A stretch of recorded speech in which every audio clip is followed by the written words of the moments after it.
अस्सलाम वालेकुम व्यूवर्स, उम्मीद करती हूँ आप सब ठीक होंगे। शुरू करती हूँ अल्लाह के नाम से जो नहायत रहम करने वाला है। मेरा आज का टॉपिक है हसद। हसद के मायने हैं जलना, तंगी महसूस करना वगैरह के हैं।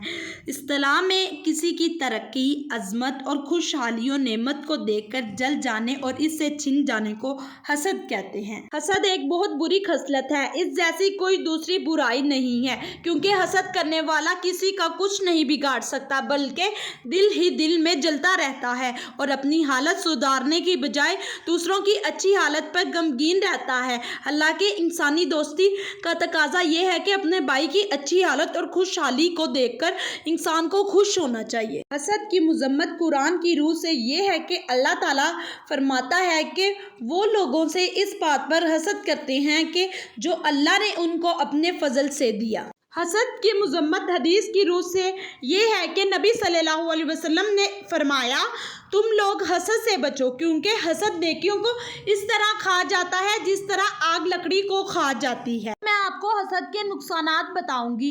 हसद वो बुरी खसलत है कि जो किसी को खुशहाल और पुरसुकून देकर इंसान को बेचैन कर देती है और अपने भाई की खुशहाली को देखकर खुश होने की बजाय दिल ही दिल में जलता रहता है। ऐसा करने से वो दूसरों का कुछ नहीं बिगाड़ सकता, खुद अपने लिए परेशानी मोल ले लेता है।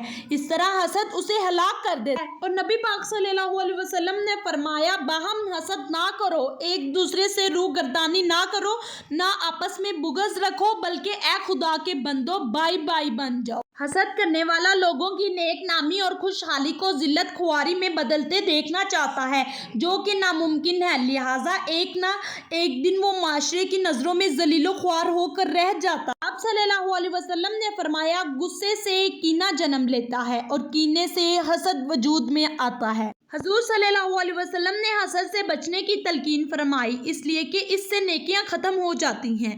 अब मैं आपको हसद और रश्क में फ़र्क बताऊंगी। हसद से मुराद दूसरे शख्स की नेमतों को देखकर जल जाना है और ये सोचना कि इसके पास क्यों है, जबकि रश्क से मुराद दूसरे शख्स की नेमत पर खुशी का इजहार करते हुए ये सोचना है कि काश ये नेमत मेरे पास भी हो और ये रश्क करना जायज़ है।